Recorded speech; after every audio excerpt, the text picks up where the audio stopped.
ప్రభునందు ప్రియమైన దేవుని బిడ్డలందరికీ శుభాభివందనాలు తెలియజేస్తున్నాను.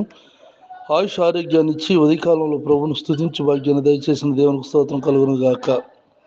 మీరు చింతలేని వారై ఉండవలనని కోరుచున్నాను. 1 కొరింథీయులకు రాసిన పత్రిక 7 అధ్యాయము 32వ వచనము.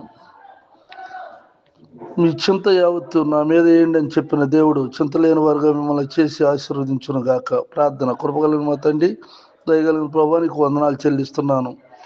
మీరు చింతలేని వారు అయి ఉండవాలని కోరుచున్న దేవా, ఇదిగోనైనా నెమ్మది కలిగి సంతోషం కలిగి ఆనందంగా జీవించుటకు సహాయం చేయండి. నీ కృపలో వర్ధిల్ల చేయండి ప్రభా. ఆర్థిక సమస్యలు తీర్చండి, అప్పులను తీర్చండి తండ్రి. అనారోగ్యంలో ఉన్న వారికి ఆరోగ్యం దయచేయండి నా తండ్రి. సంతానం లేని వారికి సంతానం దయచేయండి. చింతలు తీర్చండి నాయన. నీ దీవులతో నింపండి. వారు చేస్తున్న ఉద్యోగం, వ్యాపారం, వ్యవసాయ పొలంలో తోడుగుండి దీవులతో నింపమని, నాతోటి సేవకులైనటువంటి వారిని వాడిని చేతులు ఎత్తుపట్టుకొని నీ కృపలో నడిపించమని యేసు నామములో ప్రార్థిస్తున్నాను తండ్రి. ఆమెన్. తండ్రి దేవుని దయ, ప్రభువైన యేసుక్రీస్తు వారి కృప, పరిశుద్ధాత్మకు సన్నిధి నిత్యం తోడై ఉన్నగాక. ఆమెన్.